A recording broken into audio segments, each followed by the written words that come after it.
Good evening, friends, and welcome to a late night episode of Kirby Russia. I just got back from Dagestan and St. Petersburg, so in this particular chunk of the live stream,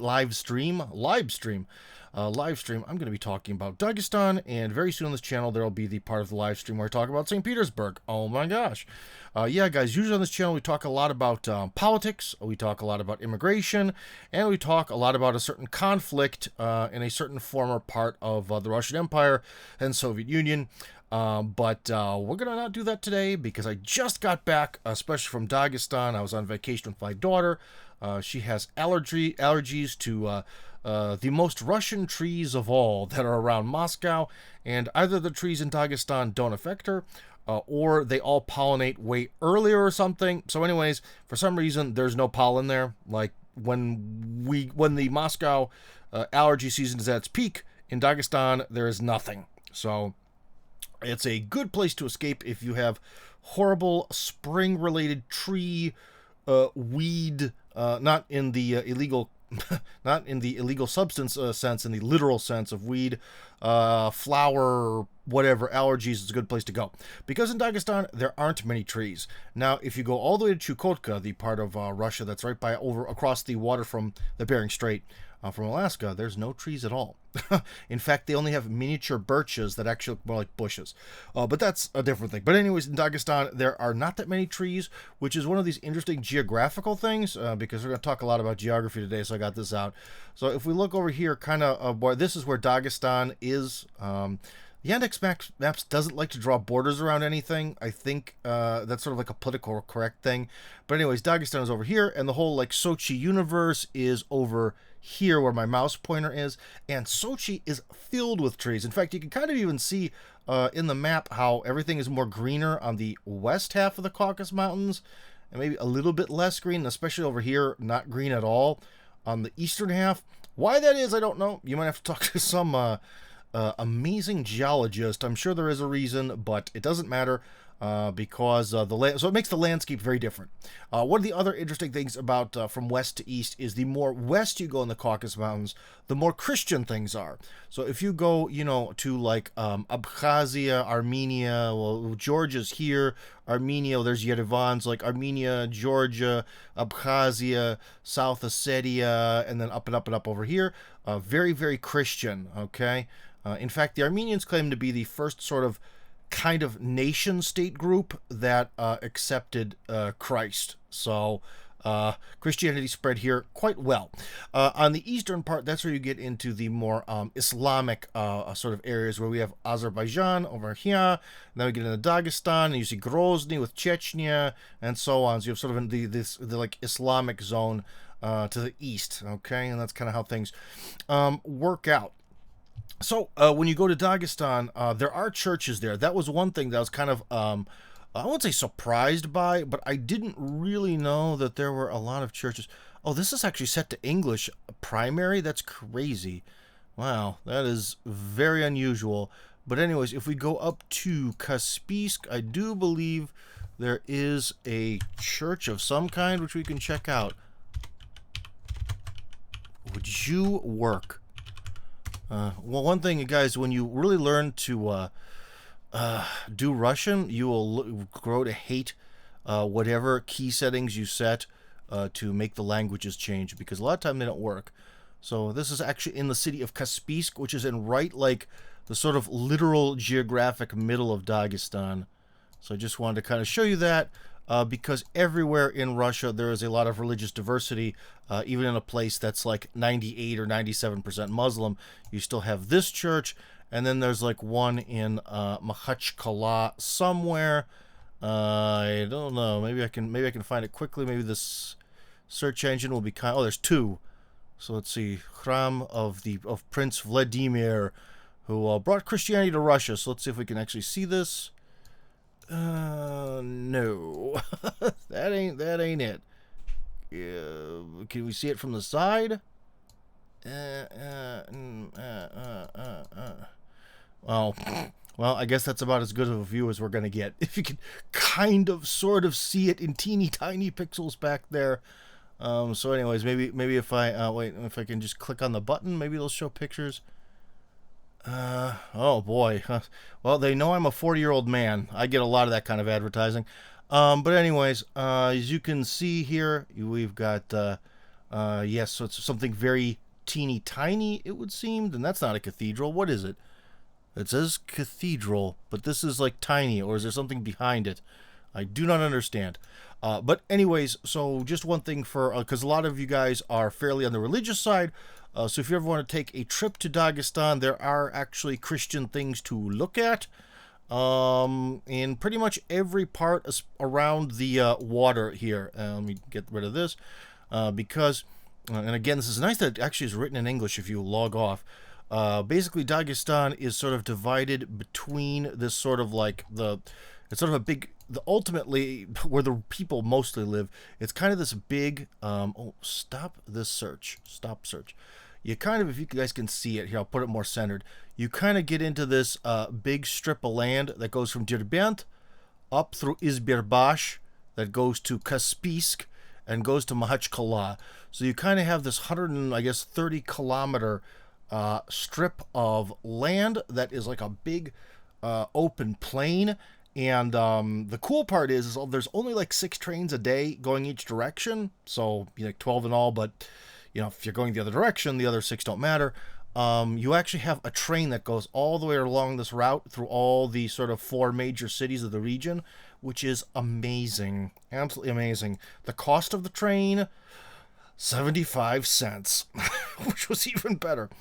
In fact, my daughter and I had something funny because usually when you are a Yandex fanboy like I am, you can use your Yandex account to like buy train tickets just on your phone from wherever you are. And I used the good old Yandex schedule. Oh, this advertisement is really annoying. All right, good. To sort of use the train. In fact, I guess we could take a look at the train station. I wonder if we can take a look at the train station. Why don't we get something nice on the screen? Okay, here we go. Will we be able to see it? No. Well, kind of. So here's a train station. But so anyways, like I assume that, okay, well I can't pay online. Okay, maybe things are more old school. So I went in advance with my daughter to go to like the main train station. And so anyways, I was like, okay, I want to buy tickets. And all the locals were like, it's closed. You can't buy tickets. I was like, really? It's like 11:30 in the morning. How is it closed already? They were like, well, it is. But then they were like, one person's like, wait. Are you trying to buy tickets to go back to Moscow? Because obviously when you look like Slavic or anything other than the way the locals look, they assume you live in Moscow. I was like, no, not Moscow. I want to go see the amazing Derbent Fortress. And they're like, oh, you don't need to buy tickets. Just go on the train and wait. So Dagestan is in old school mode. If you just go on the train, it's really neat, kind of fun. You just go on the train and you wait for a very young, stylish guy. In fact, they're all very well dressed. So some really hip, cool, stylish Muslim guy to come up to you, and you can pay for train tickets, but only in cash, friends. One thing I learned about going to Dagestan is cash is still alive, and in Dagestan, everything is done in cash. You can do the whole thing, which I don't really enjoy doing, where you like send money onto someone's telephone number through your bank account app. So it's not entirely cash, but gosh, is cash easier than being like, okay, hold on. Okay, so what bank card do you use? Okay, what's your phone number? Okay, now is this your name? Are you Muhammad Aliyevich? Or are you Muhammad, I don't know, Abdulovich? Oh, Aliyevich. This isn't right. Okay. And you get into, I just don't like doing it. It's kind of depressing. And also, I have this sort of personal quirk where I know I don't spend much money, but man, do I hate looking at my bank account sink.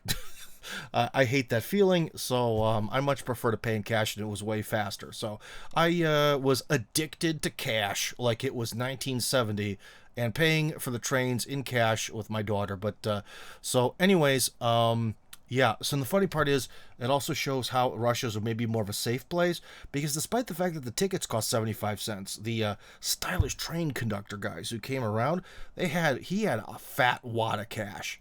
I don't know why he had so much, but I know that you could say, oh, it's a fat wad of $1 bills or 100 ruble bills, the equivalent. But it was, you know, the color of the 1,000 ruble bills. So I don't know. And the guy did not seem to be scared at all of having someone try to take that money from him. So he had quite the stack. So apparently the train system does make money there. But anyways, the reason we took the train, though, in the first place, and by the way, you should really take a train trip, because here, maybe if I can show you what it looks like, maybe this will show from the, because then when you go for, oh wow, the sun is, it looks like the sun is dripping like it's a painting. Oops, I forgot to put the thing on. No, sorry. And also, oh guys, remember, if you have any comments, you can write on Tim Kirby Hardcore anywhere. And I will see them in what I call the chat. Especially if you look, it says live stream pushed back by 30 minutes. Topics Dagestan, St. Petersburg. If you're right there, I will definitely see those comments. That would be amazing. Yeah. So far no comments. If you want to write in a comment, you go ahead. All right. And but anyways, from the train, yeah, the views kind of look something like this. And they are absolutely spectacular when you can see the Caucasus Mountains and all these plains. If you're a fan of like cows, you're gonna get to see it. Look at that, all sorts of little buildings and stuff being built. By the way, a lot of stuff is being built in Dagestan. A lot of single-family homes are being built. They're everywhere. Yeah, so Dagestan is. If it ever was poor, it is not poor at all anymore. In fact, oh, this actually might even look at the train station, will it? No. But anyways, that's kind of what this place kind of has the vibe, although it's a little bit more run down. But, yeah. Anyways, I'm trying to look out onto the plains, the amazing plains of Dagestan. Maybe this will be a nice, yeah, here we go. That's awesome. Awesome. Look at that. Taxis are everywhere. Oh, but I would say I mentioned the train first because it was cool and it gave you the chance to really take a look at the region. But to be honest, the dominant form of transportation by far are taxis. They cost nothing. Like the majority of taxis I paid for were 150 rubles, meaning $1.50. How they can stay in business, I don't know, but $1.50 is pretty good. Getting from the airport to where we were staying, I believe, cost $10, and we went like 40 minutes. Unbelievably cheap. Even in Russia, that's unbelievably cheap. So I don't know how it works. Then again, the cars in Dagestan are a bit simple. We'll put it that way. Let's see. Is there anything anywhere else where we can see some cool images? Apparently Yandex only wanted to film Derbent. Oh, here's from the sky. That could be cool. Oh, so, and here's another reason why, as someone told me, the population of certain parts of Dagestan, as in by the water, increase by 6-fold in the summer. As you can see, that beach looks kind of nice, and they build all sorts of little places to rent by the beach. And then here you are, you can go off into the distance and look at the beautiful mountains, and yeah, that's yeah. Oh, that actually looks well, looks like California. Well, let's see, can we go over here? Whee! Oh, you can actually see. Oh, what is that? That is, well, it was something. It's not anything anymore. One of the other parts about Dagestan that's cool is if you look where my mouse pointer is here, there's actually these kind of like you can kind of see how in the water there's like these lines. Well, it looks like some sort of ancient rock formation kind of pushes up in these lines, and it actually creates like a natural barrier. Like you see how it's a big open sea, but there's like no waves. That's awesome. So if you really like swimming, swimming in a very calm sort of like kiddie pool environment, you will like Dagestan. I'll tell you that much. Yeah. So anyways, guys, if you're having stuff to say about Dagestan, or you have questions that I'm doing a terrible job of answering, please write them in the comments, as in post, just write anything on Tim Kirby Russia Hardcore, and any sort of comment will appear in the chat, and I'll answer it. You can also call in if you want to talk to me, because I might run out of things to say, but I might not. But anyways, I just thought, well, what reach? Oh, this is Izbirbash. Izbirbash is the best place. So you can see, look here, you can see the rock formations. You see that? Do you see them in the distance? How there's like these lines of rocks? It's awesome. It is very awesome, because if you look, then like everything, you have this huge, kilometers and kilometers of area that are like protected from the big waves, and it is baller. You can also see a lot of stuff. Ooh, water park. Oh my gosh. Look at that water park. That actually looks really nice and really fun. And you can see all sorts of stuff kind of starting being built, somewhat being built. Swamps that are actually, the government is trying to drain all these swamps and destroy them, because they want to make Dagestan nicer and not just riddled with swamps. So these swamps, their days are numbered. I was told by someone that they're specifically going to try to drain and level everything out to make Dagestan swamp free at some point. So take that, frogs. Your days are numbered. And you can see some hotels and stuff and construction. And what's this over here? Oh, this is just open fields and a new hotel and an old hotel. Oh, that one looks finished. Look at that. All right, so cool. Now the thing is, I kind of got sidetracked. What did I take my daughter to see on the train? Well, we went to go up north towards Mahachkala to sort of check out what that's like, and we went south to Derbent, which is right here, to see Derbent's most famous attraction, which is an ancient fortress built by the Persians, or so they said. So here's a former part of Iran, Persia, whatever you want to call it. And this fortress, it was kind of funny. The sign said to get in that it's 500 rubles for any visitor, I think over 14 or 13 or something. So I assumed that I'd pay 1,000 rubles, which is fine. It was worth it. We were going to make a day trip out of this, and based on Moscow money, going to see something nice for 500 rubles is fine. And so when we got there, I was, with the, there was sort of like a ticket taker guy, and he asked my daughter, he's like, how old are you? And she was like, oh, I'm 13, this is true. He was like, okay, 300. I was like, I'm not gonna fight this. I'm not going to pay more, so I don't know why. The sign clearly said in Russian that it would be 500 per person, and he asked for 300 for both of us. So who cares? I don't know. Maybe that was some sort of corruption, because he immediately took the money and put it in his own personal pocket. But I don't care. I paid less money, and I don't think anything really changed. So anyways, the cool thing about this, which you probably can't see too well, oh, you can zoom in on your monitor, is there's like this water, wouldn't be a cistern kind of thing here, and it's crazy deep, and how they dug this gigantic water cistern in an ancient mountain with just shovels is beyond me. And they had like some sort of like banya sauna for the local khan, or khan as we say, and I don't know, it's just very cool. Like, look at this ancient fortress action. And then if you go over here, you can see that why is this fortress here? Why is it so important? Because the Caucasus Mountains start here, and obviously marching an army over them is not easy. And then you have the mountain fortress, and where the Caucasus Mountains end, you can see there's this line that goes through what's called the Old City. Like this part of the city here, to I guess, I don't know what's on your screen. On my screen, it's to the left.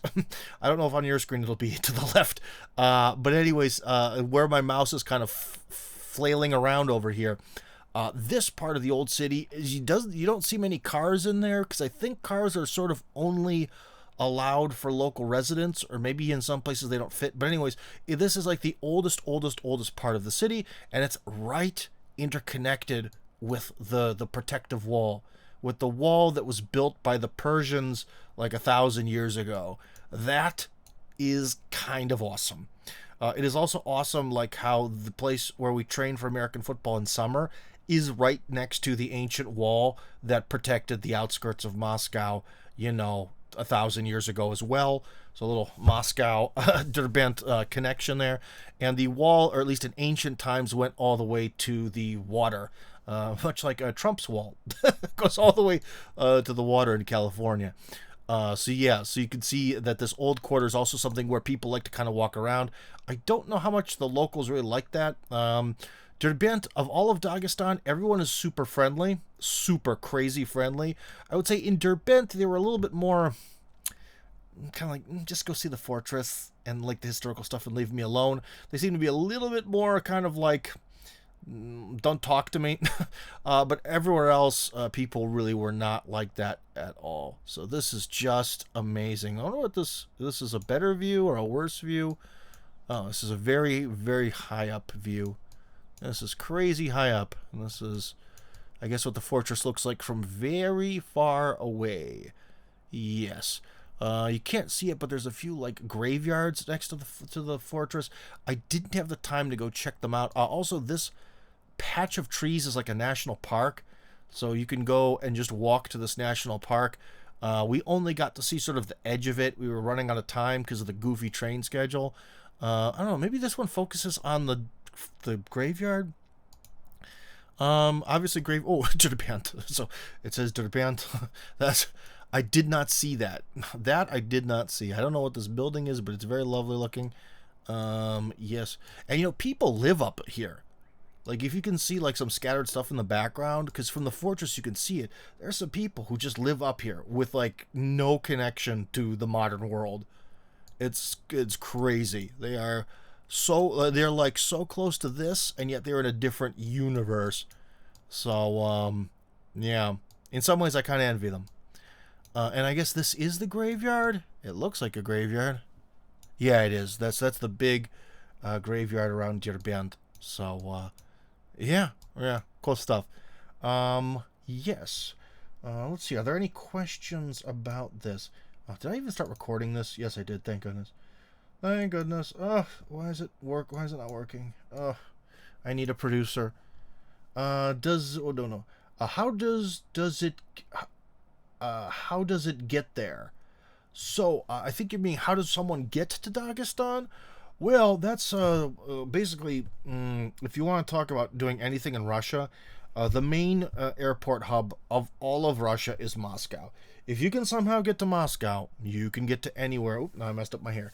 If you can get to Moscow, you can get to anywhere in Russia by plane. There are flights to everywhere, even like I mentioned before, Chukotka. You fly there from Moscow. You can fly to everywhere from Moscow. I think Krasnoyarsk is like hub number 2 in St. Petersburg.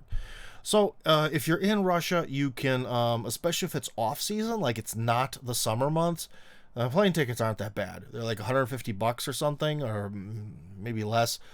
150 bucks, and you can just go right to Dagestan.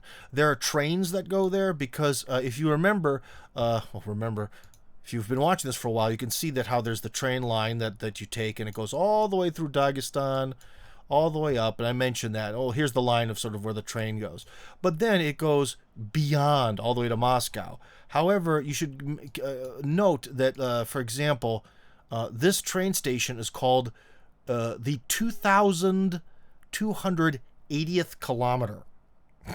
That's because it is 2,280 kilometers from downtown Moscow. So it is quite the train trip. It is a 2.5-hour flight. So something to be aware of. But there are trains that go there from Moscow, or probably a lot of places. Like every day. Also, if you look on the map going up here, this green delta, this big green delta, and also contrast. Astrakhan is an extremely Russian city where the population is completely Russian and completely Russian speaking. And you could also maybe take a trip to Astrakhan, as people say it's like a jewel of the Caspian. And you can really, go there and then maybe take like a taxi or a train ride down or something. So, or is there a train, or is there just a highway? No, there's a train. Yeah.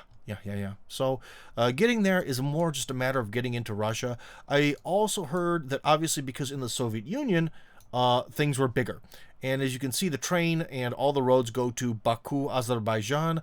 So I would assume that if you can get to Baku, Azerbaijan, which is a lot easier because there's no sanctions against the Azerbaijanis, then there are trains that go all the way up across the Russian border and into Russia. I would, again, have to assume.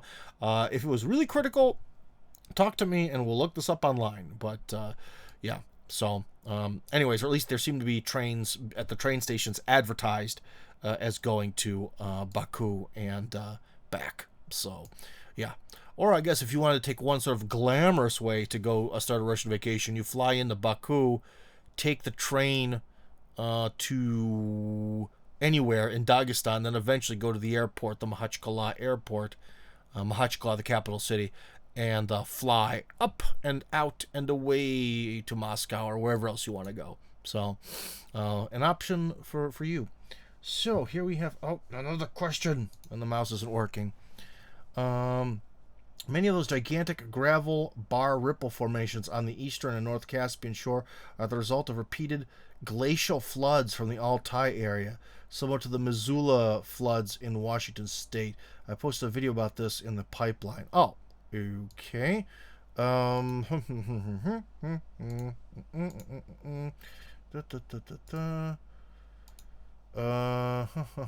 Okay, I just shared this to the main channel. So the link from Christopher about the sort of geological evolution of the region. So that is cool. Thank you, Christopher. You are the man, baby. All right. Also, oops, not that. Turn off. Okay. Now, going back to the trip I took with my daughter, the other thing we did is we went to Kaspisk, which is kind of pretty. We didn't do much other than kind of check it out to see if it would be a good place to take a vacation in the future.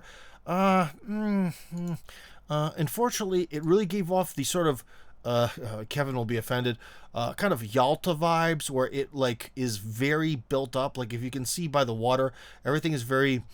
There's a lot of stuff by the water, and there's not that much water and not that much beach, and I have to assume that this place gets pretty freaking nuts in summer. Like, this is supposedly by the beach. This is just a place to get, like, coffee. Why are we looking at that? That's dumb. What's this? Okay, this is also by the beach. Not the best view. Oh, more coffee. Coffee seemed to be really freaking popular in Kaspisk. Oh, here's maybe some of the actual beach over there. Yeah, so that's kind of what it looks like. Places to sit. Yeah, but in terms of like, well, it's a pretty big beach. That's pretty big. But as you can see, there's a lot of population behind it, so things probably get really busy. One thing you might also be wondering is, how do you go swimming in a really hardcore Muslim area of the country? Because after I got arrested in Ingushetia, which is kind of above or to the side of Chechnya, for wearing shorts, this time I stocked up on long pants, because everyone in Dagestan kind of dresses like an MMA guy, like with their sort of like athletic sweatpants or whatever, or training long pants and t-shirt, and that's how everyone dresses. And so that's how I got geared up. I bought like 4 pairs of sweatpants, all MMA styled, and rocked that kind of look. Like, hold on, let's see. Let's hold on. MMA fashion. Oh, what would be a good? This is all women's stuff. Why are they all women? Men's stuff. Oh, this is like the actual fighting uniform. I want the training uniform, guys. Let's see. Oh, let's see. Hold on. Let's try something else. People in Dagestan. Oh, see, these are all traditional clothing. You don't see a ton of people in really traditional clothing. Let's see. There's like Khabib Nurmagomedov, the famous. Well, unfortunately in America he's called Khabib, which is retarded, but that's the way it is. But here he's Khabib, and like this looks like a colder day, but you see like the pants that this guy's wearing, like the sweatpants, like the sporty sweatpants. They all have them, sporty sweatpants. That is the look. It is mandatory. No shorts on guys, except at the beach. I do see people kind of getting undressed to swim. So the beach is kind of like a weird socially accepted exclusion, because as you can see, like here's like a wedding or something. I do not know what ethnicity those people are particularly, but as you can see, not a lot of skin on either the men or the women being exposed. Yeah, so there are so many teeny tiny ethnicities in Dagestan that you see all sorts of different looks. You know, like I even had to I had to go see a dermatologist while I was there. I wanted to post a video about that, but I kind of lost it. Maybe it's on my phone. First off, got to go see a dermatologist. $10. So that was nice. So first off, $10. I tipped her $5 because that was ridiculous. Because I was having a problem with the skin on my one foot, and she kind of worked on that. And I just thought it was interesting because like the one woman at their office was wearing like a skin tight leotard. Okay. The other woman was dressed kind of like a high school teacher, and then she was dressed like the full Muslim thing where you could only see like this part of her face.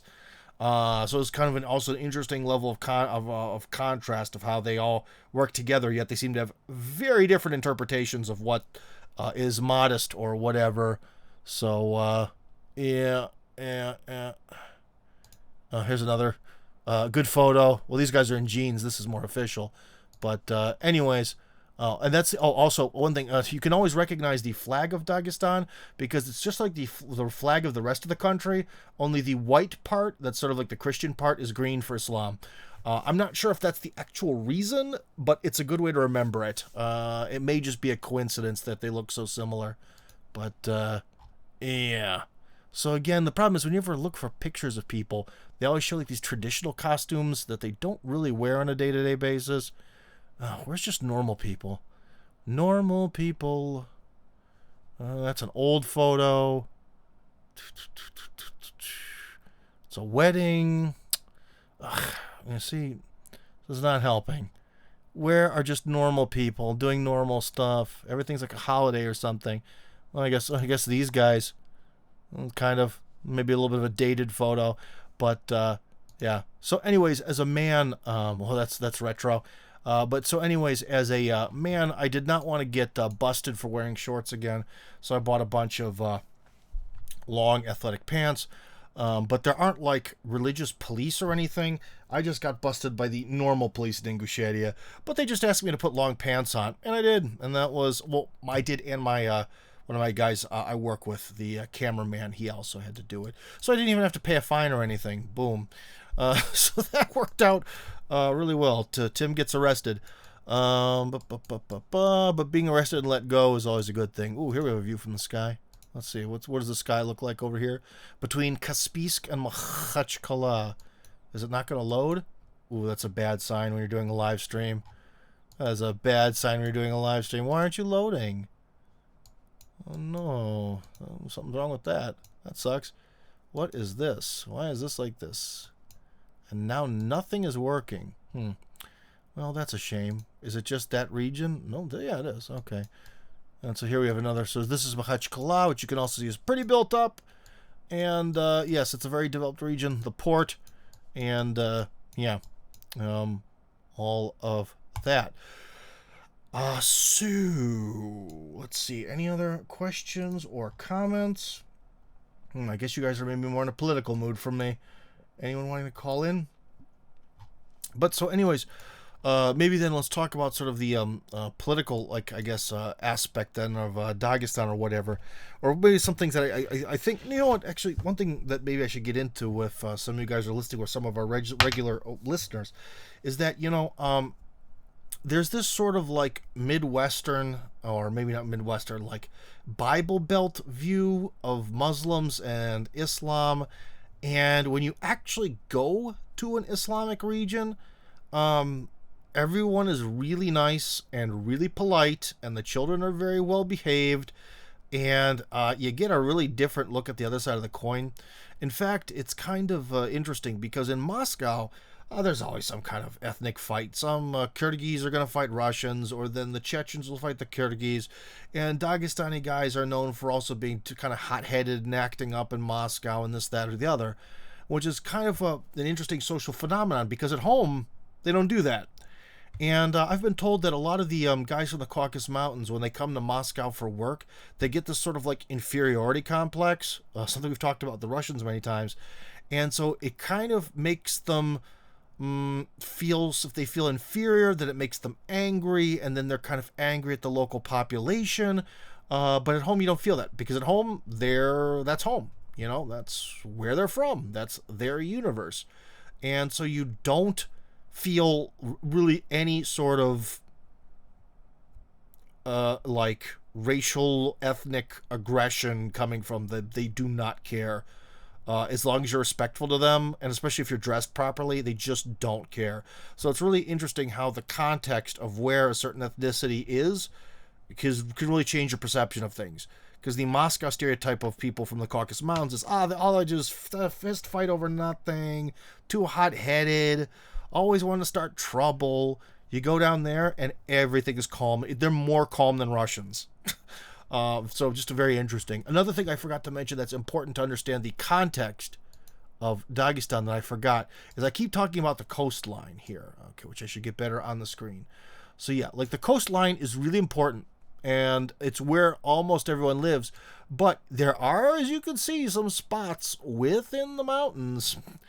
And it's those spots within the mountains where a lot of the cool, like, natural phenomenon are. Like, there's the Sulaksky... Oh, hold on. Oh, no! Why would you do that? Why would anyone have that be set? Oh. This. It's the Sulaksky Canyon, for example. So it's one of the things that everyone goes to see in Dagestan because it's deeper than the Grand Canyon in America, supposedly. So if we look at the Sulaksky Canyon... Oh, is it not going to load? What a nightmare. Interesting. How could these not be loading? I have an insane, insanely stable internet connection as long as the idiot who runs this place doesn't screw up. Well, I guess this is our only one view. So if you look, like, this is awesome. This is great. This is the kind of stuff you want to see on vacation. But it is like a multi-hour hell ride over broken terrain to get here. So this is amazing. I've seen this with my own eyes in real life. It is worth your time. But you have to go through hell and high water, through serpentine roads and all this other stuff. It is... Was this going to show what the roads look like? If it loads, it does. So look at those roads. Look at that serpentine. This way, that way, up and down and all around. Ooh, they've paved it. Are you kidding? Well, that's nice.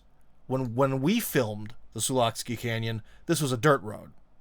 So that is a step in the right direction. The government of Dagestan, I give you a little applause here. You're finally starting to pave the internal roads. Because when I first filmed this, like 5 years ago, and this is 2022, interesting, like 5 years ago, basically Dagestan looked like this, like to the, by the water, so by the water, roads, amazing, just like Moscow. Every other road, a complete rock-ridden nightmare. So it really took a lot of effort to get into the deeper parts of Dagestan. And another thing, too, is that with the Dagestanis, because there are so many like magical ancient valleys between all these mountains, you get all these little pockets of culture where with the Chechens, they kind of have one language, and they have one way of doing things, and they're the Chechens, and they sort of are sort of cohesive. Whereas with like the Dagestanis, they have all these different little like regions and villages, and in every village, the women's, especially the women's like ethnic clothing is a little bit different, and they also wear ethnic clothing, not like modern clothing. And they're very isolated, and so you're talking about this like place with 200 people, and those 200 people have been there since who knows, you know, their ancestors may have been living in that region since like the Bible days, you know. So the inside of Dagestan is something you have to see. But I'm impressed that road was paved. But again, it was quite a lower back experience when I went there. Just for 2 or 3 hours to see anything of value. But it's worth it. It is worth it. It is worth it because all that stuff is really cool, especially the Sulaksky Canyon.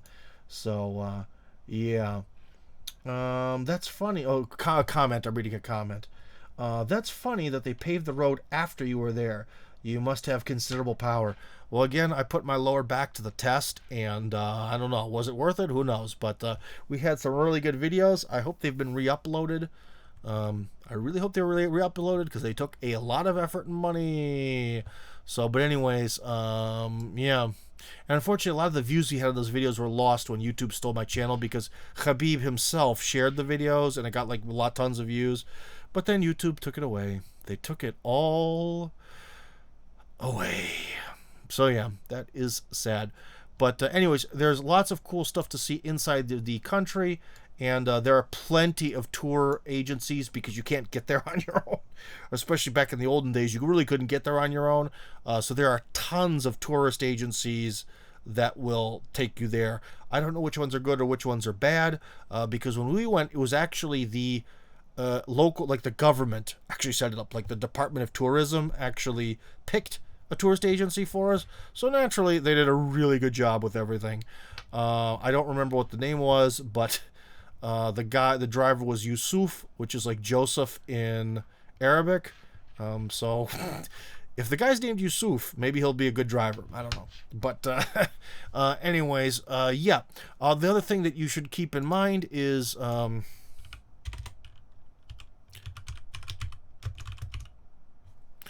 Dagestani local dish. Oh my gosh.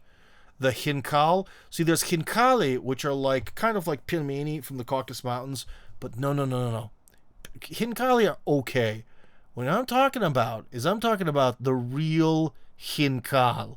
Okay, that's where's a really good picture, a really good picture. See, the thing is, the different regions all kind of have their own little thing. Maybe this. That's appetizing. Look at that. So you have some kind of like dumpling steamed bread. You know, if you ever have like those Chinese buns or whatever, it kind of tastes like those. Sometimes they're square, sometimes they're like circles. It doesn't matter. I kind of prefer the square ones a little bit. But anyways, and then what you have is you have dry aged meat that they sort of, they heat it up for you, but then they give you a bowl of broth, like, broth or grease, depending how you look at it. And you're supposed to just dip the dry-aged meat into the grease to, like, reanimate it. In Russian, it would be reanimate, to sort of resuscitate it. And it is fantastic. For all my brothers of the male gender, it is amazing. You've got to get the khinkal. I ordered it once every few days while I was there, and I was there for quite a while. And it is amazing, and it's hard to find in... Moscow. It is extremely similar to what they call zhizhigalnash, which is the Chechen version. Zhizhigalnash usually has dumplings that are sort of like the dumplings from Eastern Europe that are often referred to as spatzel in the United States. So yeah, it's kind of the same thing, but you see, I'm sure there's a little bit of a debate between these two cultures of which version is better. I don't know. They're both amazing. So my Chechen and Dagestani brothers, let's not fight over this, because I know if you want to talk about another two ethnicities that like to fight over stuff, those guys sure do. So we'll just say that they're both winners. Everybody wins when it comes to dipping dry-aged meat into grease and then eating it with dumplings. That is just a winning combination in my book. So yeah. But anyways, let's see. Have you gone to banks since the addition of BRICS nations? I'm curious how easy it is to transfer funds to Saudi money or South Africa, thereby passing the dollar directly. Well, that's an interesting question. Well, I can tell you I went to the bank in Dagestan. And one thing I was kind of worried about in the bank is a lot of people there have kind of thick, like, local accents because their primary language is one of the million local languages, right? But at Sberbank, everyone was super ultra professional, and everyone had a very clean Moscow accent. So it's interesting how they looked exactly like everyone else there, but they spoke in a super radio-friendly, easy-to-understand voice. Oh my god, you're having a problem with your mortgage, Tim. Let's work it out. Please, remain calm. We can solve this mortgage problem for you right now. And after 30 minutes, they did. So the problem with my mortgage was resolved, and everything is amazing. I'm in good standing again. And I am actually extremely pleased with that Sberbank sort of division there. To be honest, they actually sort of explain things to me more patiently and more understandably than any Sberbank in Moscow has. So, good job. If you could tip Sberbank employees, I would have, because they really saved my butt. But you're talking about sending money to other countries because of like BRICS nations in the banks. Well, the thing is, Sam, I don't have any reason to send money to Saudi Arabia. You know, I haven't. I don't have like business anything in the West um, or like I don't have any. I appreciate that. Maybe Sam, you think that I am quite the business genius or some sort of really suave international player. Maybe you think I might one day wind up being a digital nomad or something, but I don't really have any personal reason to do so. Any of this stuff. I think a lot of the what's happened. But anyways, let's actually answer your question. So for me personally, I haven't done any of this because that is not. It doesn't fit my lifestyle. Okay, but let's actually answer your question. I don't know personally any business people or others who have really taken advantage of this sort of BRICS coming together in terms of banking. So I don't know anyone who's done that. But then again, when I talk to people, rich people are involved in business, we don't really talk about personal finance, so I can't really tell you. I can, though, maybe sort of project or not project, what would that be? Make sort of a supposition, maybe some sort of presumption that I don't think the whole BRICS system is quite ready. They keep talking about what they're working on. It was really hard to get the Indians on board. I think whatever BRICS has really cooking up for the future is going to be revealed in the future. Because didn't Putin actually take like Russian Fed chairman Nabiullina to China with him? Isn't that interesting? Because he took like defense people, he took economists, and I believe he took Nabiullina. Because his first visit after regaining the presidency was to go to China. Just as in Xi's, I believe, first visit after regaining the presidency was to go to Russia. See that? So, interesting. So, something is cooking, but I don't think it's quite ready yet. If anyone has had experience with sort of using BRICS as a means of sending money, you let me know. Because, again, I'm not that kind of person. I am very middle-classy, as it is. So... yes. Well, some other people are typing. Well, that's nice. Did anyone want to call in? No. Okay, that's fine. But yeah, I'm trying to think of what else I didn't talk about with Dagestan while we're here. So I talked about a little bit about the food. The food is great. Also, one thing is you might. This is another thing. Some people were kind of saying like, "Oh man, in Dagestan, like, boy, like, how are you going to eat? Like, where are you going to get food from?" Let me show you this place, if I can remember where it is. I think it is or was. Let's see.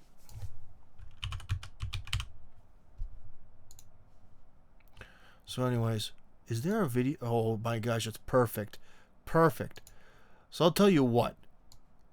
First off, this is like a sort of cafeteria-style restaurant.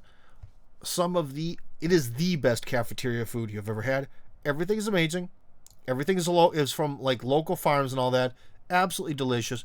And you turn right around and you have this giant grocery store. Now, this might not be funny for a lot of you guys out there, but you see, there's actually a chain of grocery stores called Magnit, and it has exactly the same logo. This is called Ruslan.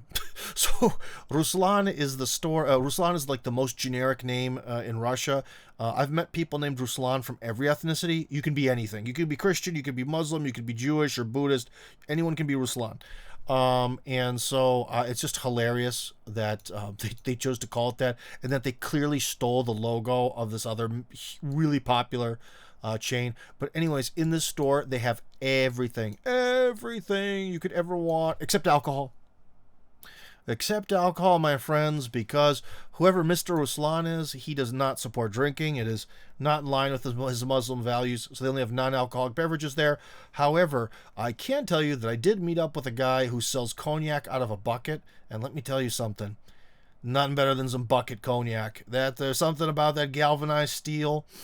Yeah, I bought a lot of bucket cognac. I've been trying over the last long period of time sort of not drink, but on vacation I kind of wanted to give myself a little bit of a break, go a little nuts. And also, because of someone who constantly has to work, for the first 2 weeks of vacation, I really didn't have to work at all. And I could not sleep. I could not sleep because I'm so used to having to like do stuff all day long, and then it makes you just mentally exhausted. Your body's just like, F this, I'm out.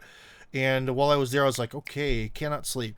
So after I found bucket cognac, oh man, oh my god, you get a little like half-liter bottles, like you kind of get water out of, half liter for 300 rubles. So you're talking half a liter of the best cognac you've ever had. For 300 rubles, so it's like, what is that, $3? Oh my gosh. In America, that must be insanely cheap. To American and European ears, that must sound crazy. But so anyways, yeah, I bought a lot. I should have just bought the whole frickin' bucket the first time I saw it. Oh my gosh, was it good. Wow. So if you want to have alcohol, you have to go to stores owned by like Ossetians or find Bucket Man. If you go to Dagestan and you actually buy tickets, I'll hook you up with my homie Sultan with the bucket cognac. Oh, Sultan, baby. You made my vacation. I'll tell you that much. You made my vacation, bro. Woo! So anyways, yeah. So anyways, just because anyways, back to what I was trying to say was that there are modern, fully stocked, amazingly diverse like supermarkets with like fresh baked bread and all this other stuff, and here's like a drugstore, and I got a lovely haircut while I was there. The barber shops are really good. Like I said, I went to the dermatologist and fixed that problems with my foot. So yeah, Dagestan is pretty developed, and if you're looking here, you can see that this place is no joke. Well, you can take a look at like what the exact downtown Izmirbash looks like. As you can see, there's a lot of stuff. There's the there's the spare bank I chose to visit.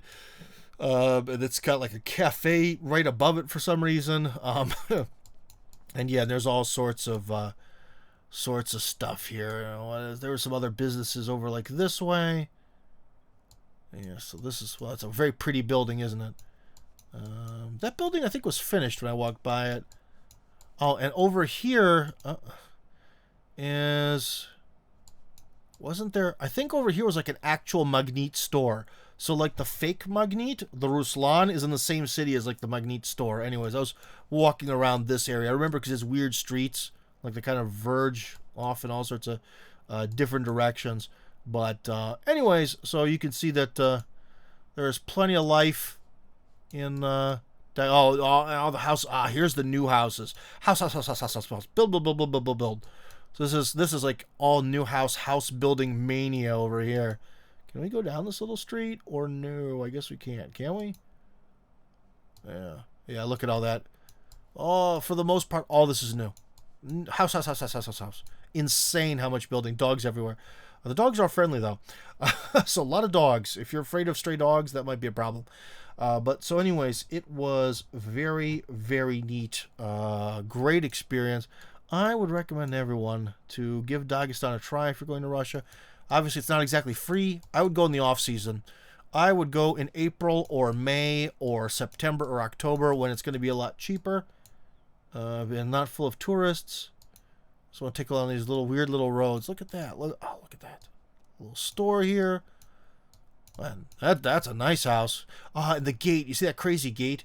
Like the only thing that I really saw advertised in one of the local languages, like my telephone knew that I was in Dagestan, were these like really super ornate gates. So they were all advertised to me on VK in the local language. So apparently that's a sort of for Muslims only thing, because if you look, like here, let's go closer to the store. Can we go closer? Could we just go closer to the store, please? Are we gonna go? Everything sucks. Well, anyways, you can see that here, well, maybe you don't notice it or can see, but like everything in Dagestan and Chechnya, for sure, that's sort of public is written in Russian, not the local languages. In Chechnya, I'm not quite sure why, because everyone speaks Chechen, but in Dagestan, I think there's so many mini languages that it's just easier that way. So it's just like bread, roll, izdelia. Like they have a section that has breads and buns and stuff, and they have milk products, and I don't know what that says. I can't see it. And this is called the Mosaic supermarket. So yeah, so all the signage. It'll be a good chance to read Russian and practice Russian because all of these signs are in Russian. Maybe I can see, where's the train station here? Hold on. The train station in this little city was adorable. Let's see. Oh, can we see it? Will it actually be visible? For sale. So that you can kind of sort of see it behind that fountain. That's the train station. Can't really see anything. How sad. How disappointing. What's even over here? Some kind of weird industrial stuff. So there's a little bit of industry. But yeah, anyways, yeah, what an absolutely lovely place. Your window into what friendly Islam within Russia can look like. Let's see. Cryptid. To my understanding, BRICS is far from ready. It's best to use crypto. Most African countries and Middle Eastern countries just use crypto.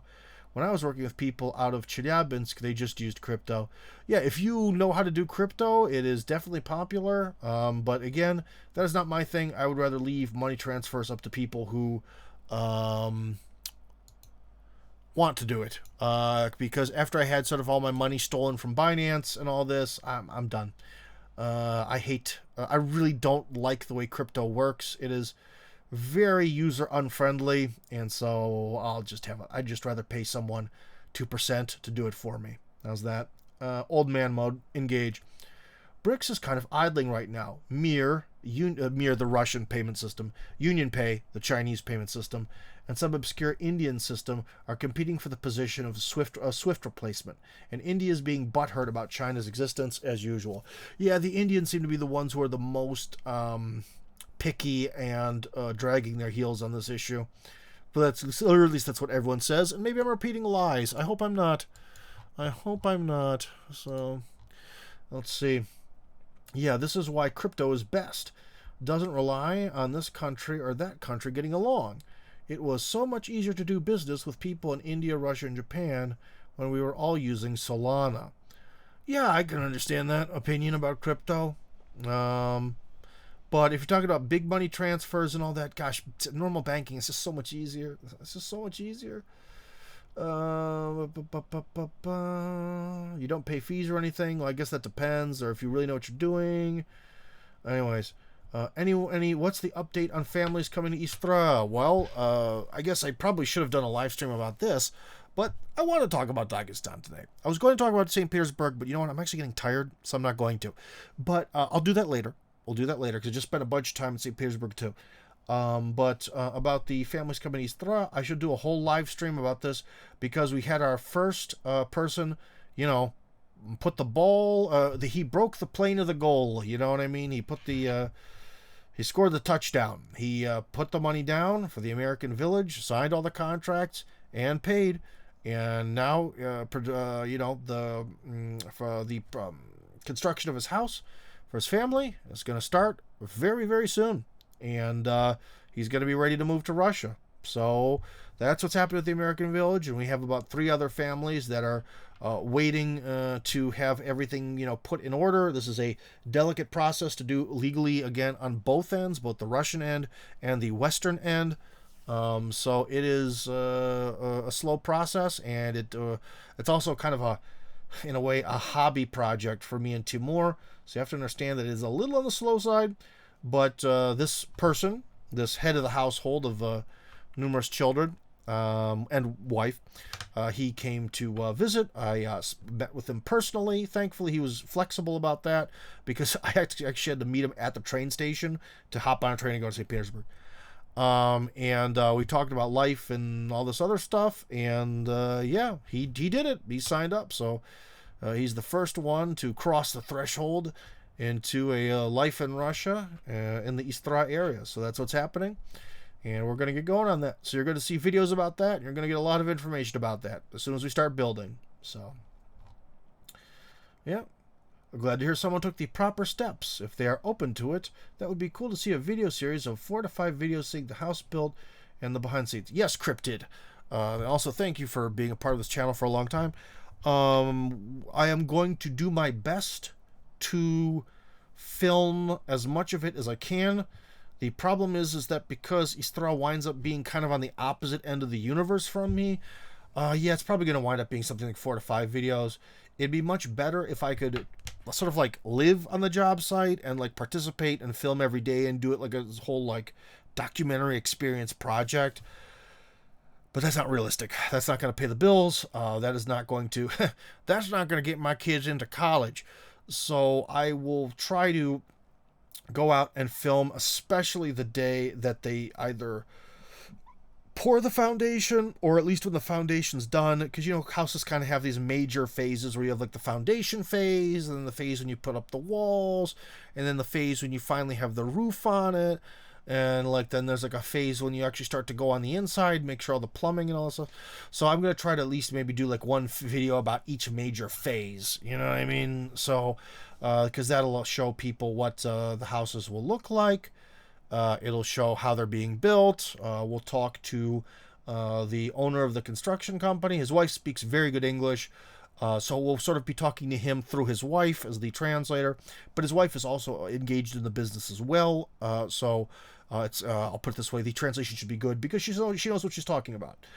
Yes. So yes, there will be video material on that because again, I dedicated 2 years of my life to this project, so you better be darn sure it's gonna get a video.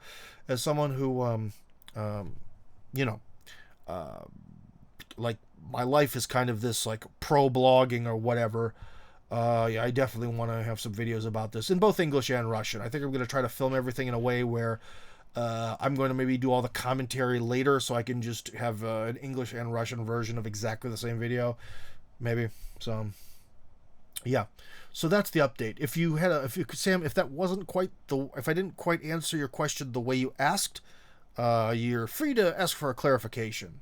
So, we'd love to hear about St. Petersburg. Yeah, I'll try to get to that maybe then tomorrow in the evening, because yeah, it's too late. It's already 1:30 in the morning, and I really want to go to sleep. So yeah, almost there. We'll move. Oh baby, we'll move money this week. That's right. Family number 2 and number 3, and we should have 4 or 5 this year.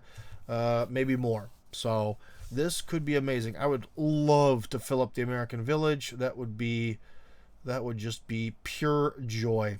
So I think you guys are going to really like it. In fact, didn't I share a video from the channel or no? I thought on, hold on. I thought I shared a video that the guy himself that he, so, if I go back here.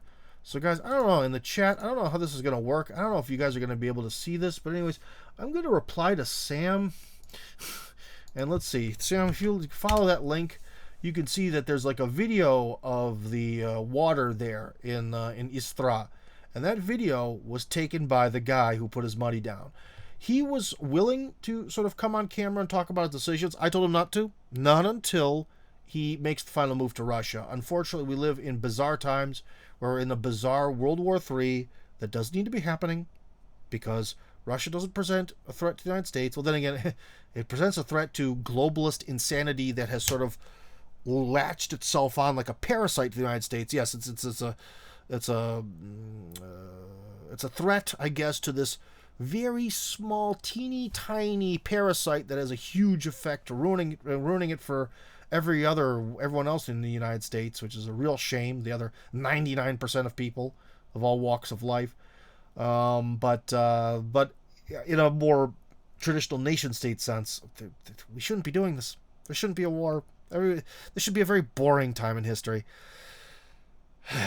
But anyways, in connection with that, the parasite does not like people like him who are going to be making the big move to Russia. So I told him to not use his first and last name or really talk about this until he actually finally arrives here. When he finally arrives here, he says he's very willing to do a bunch of interviews and stuff, which is great. And again, as someone who lives off of content, that is good. Content is good. But of course, people join the American Village are under no obligation to be public about that. Zero obligation. Wait, that's not a zero. That was like a letter S. S in Russian. Zero. So, yes. Okay. Daniel Sandlin. I had a topic secret. Don't hide it. Oh, I see. It's commenting to cryptid. That's different. Okay. Any specific paperwork or anything I need for this? Again, okay. This is something between you guys. What are you talking about? Oh, someone's building something in Lipetsk and he wanted to talk to them. Yeah. Yeah, I could say the house building process can be kind of slower here. It can also be a nightmare because people get screwed over all the time. I believe he's talked about this openly on his channel, but I'll put it this way. Our good friend Kevin lost a lot of money trying to build his first house. So that's another reason why to do the American Village, because building a house otherwise doesn't give you the right to immigrate here, number one. And number two, there's a very good chance of getting screwed over. So there you go. But anyways, does anyone want to talk? No. So unless I see some comments here, I guess we're going to wrap it up.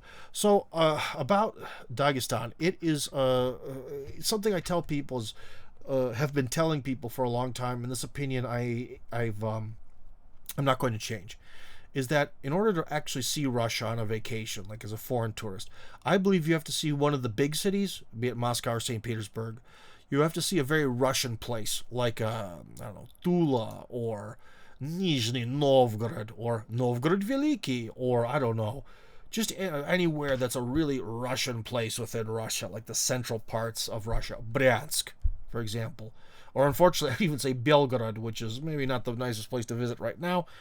Those kind of places, right, are like the real heartland of Russia. But I always tell people that the third place you need to visit is some ethnic republic, be it like Adygea, be it Ossetia, be it Chechnya, be it Dagestan. I think that'll really open your eyes to Russia being this like gigantic land empire of many people. And how Russia's been able to sort of integrate that all into this one gigantic land space. And it is really cool. And Dagestan is a good option because off-season, it does not cost that much to get there. The flight was 2.5 hours. The taxis are, for some reason, the most dirt cheapiest taxis in the whole country. There's too many of them or something. Yeah, and the weather's pleasant most of the time, and the people are really nice, and like I said, the flag's the same. You just change one color on it, and you're already in Dagestan.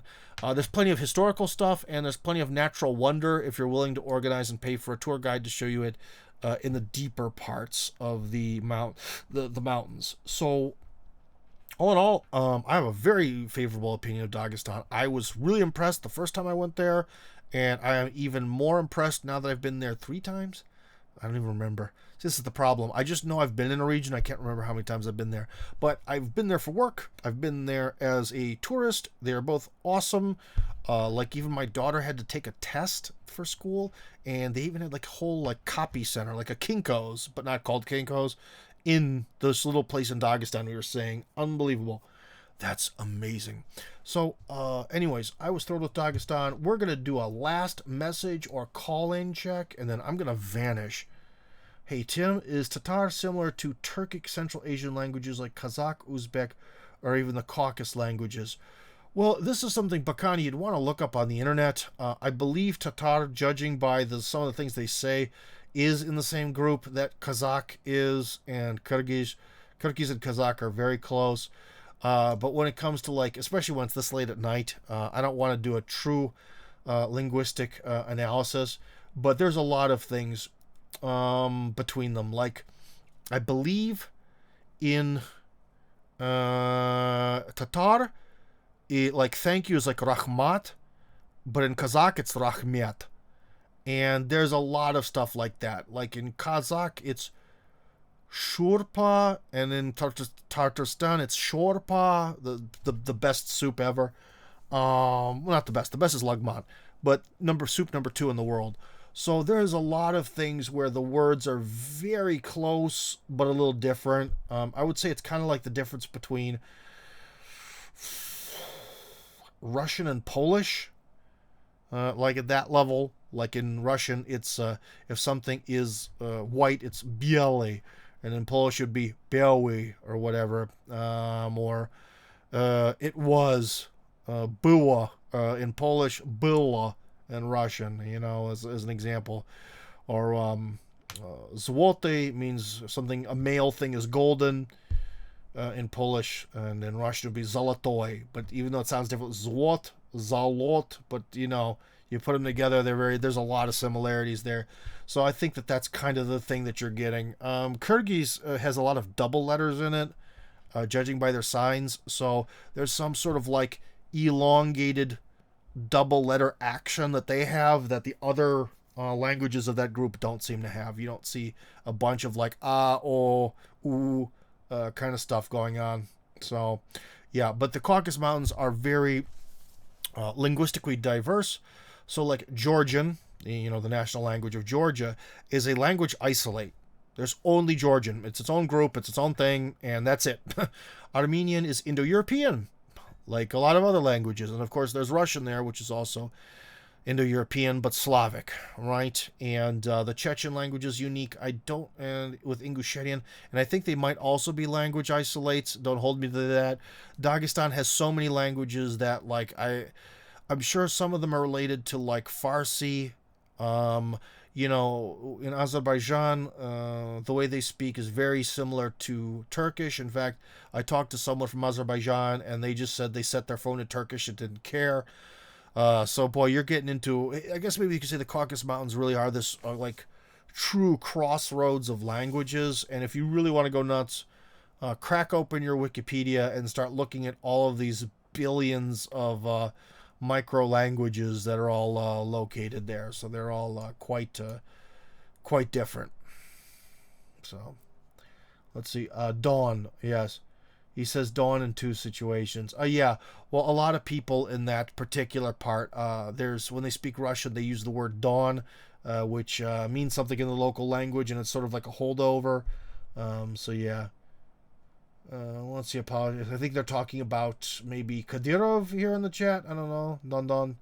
But yeah, the Chechens do us especially.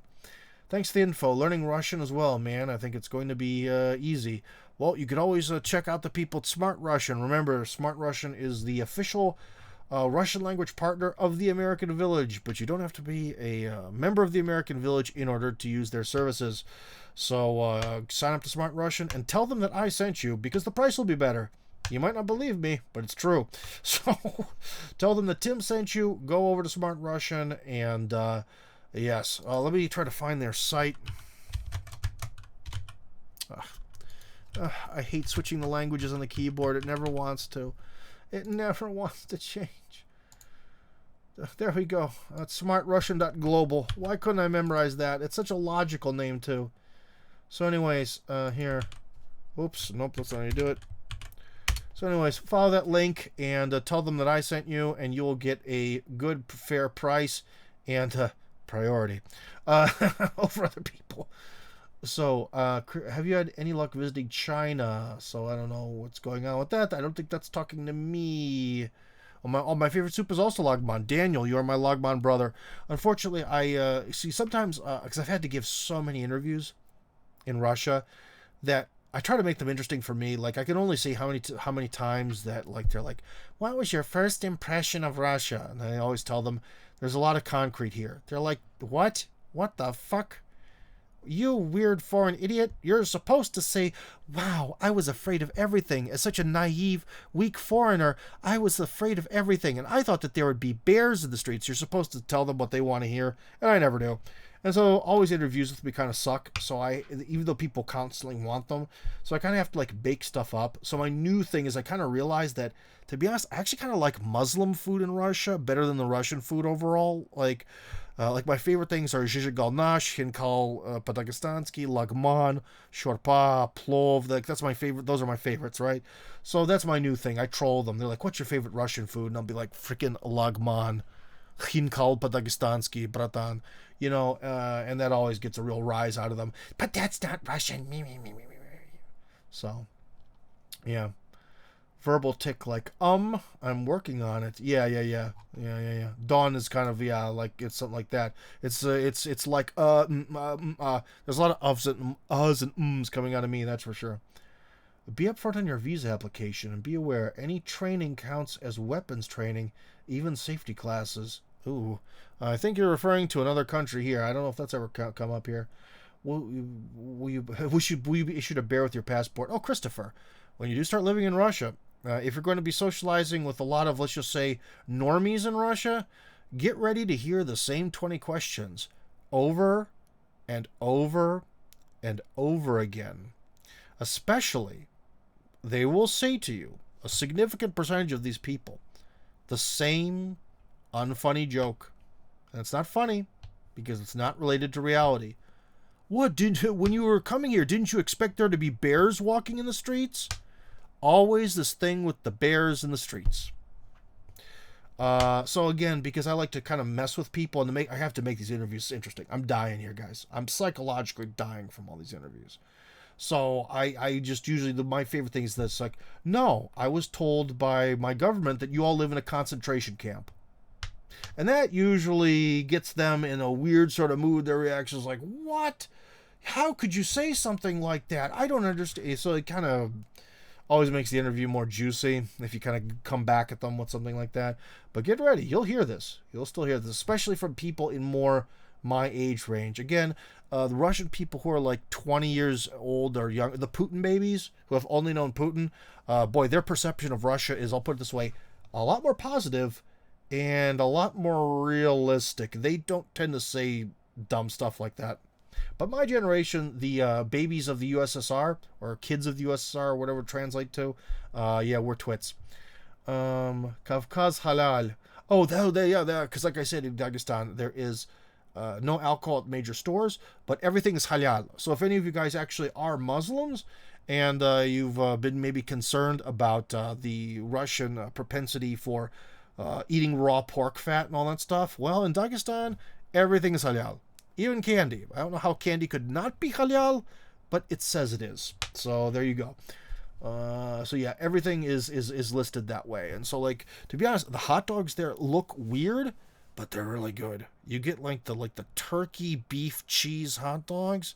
Look terrible. Taste delicious. Oh my gosh. Let's see. Russia, the Russia visa application actually asks about weapon trainings. Americans always check yes. Yeah, I don't know if I did all those many years ago, but that was in a different universe when I came here. So, yeah. Well, I'll put it this way. When it comes to the government, be it the American one or the Russian one or whatever, it is always best to tell the truth. Because if you get into a game of lying and they catch you, it can cause a lot of problems. So it's best to kind of play it safe right there. So, yeah. All right. And this was kind of a weird live stream. We kind of got a little sidetracked at the end, but that's good. I like when things get sidetracked.